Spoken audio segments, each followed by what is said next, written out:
ಅಧ್ಯಕ್ಷರು ಜಾಮಿಯಾ ಮಸೀದಿ ಗೌಡಳ್ಳಿ ಹಾಗೆ ಸಭಾ ಕಾರ್ಯಕ್ರಮದ ಅಧ್ಯಕ್ಷರಾಗಿ ಅಬ್ದುಲ್ಲಾ ರಫೀಕ್, ಅಬ್ದುಲ್ ಗಬಾರ್, ಸದಸ್ಯರು ಜೋರಾದ ಚಪ್ಪಾಳೆ.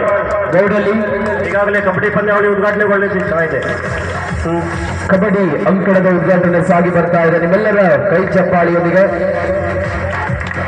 ಪಂದ್ಯಾಗುತ್ತದ ಜಿಎಫ್ಸಿ ಗೌಡಳ್ಳಿ ಫ್ರೆಂಡ್ಸ್ ಕ್ಲಬ್ ಇವರ ಆಶ್ರಯದಲ್ಲಿ ಪ್ರೊ ಕಬಡ್ಡಿ ಲೀಗ್ 2025ರ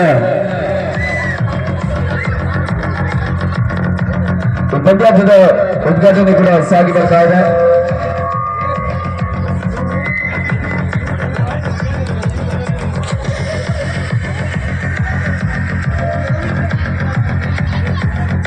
ಹಾಗೆ ಈ ಒಂದು ಉದ್ಘಾಟನೆ ಕೂಡ ಸಾಗಿ ಬರ್ತಾ ಇದೆ. ಪ್ರಥಮ ಪಂದ್ಯಕ್ಕಾಗಿ ಡಿಆರ್ ವಾರಿಯರ್ಸ್ ವರ್ಸಸ್ ಅಮ್ಮಿ ಹಂಟರ್ಸ್. ಆದಷ್ಟು ಬೇಗ ನೀವು ಕೂಡ ರೆಡಿ ಆಗಿರಬೇಕು. ಡಿಆರ್ ವಾರಿಯರ್ಸ್ ವರ್ಸಸ್ ಅಮ್ಮಿ ಹಂಟರ್ಸ್.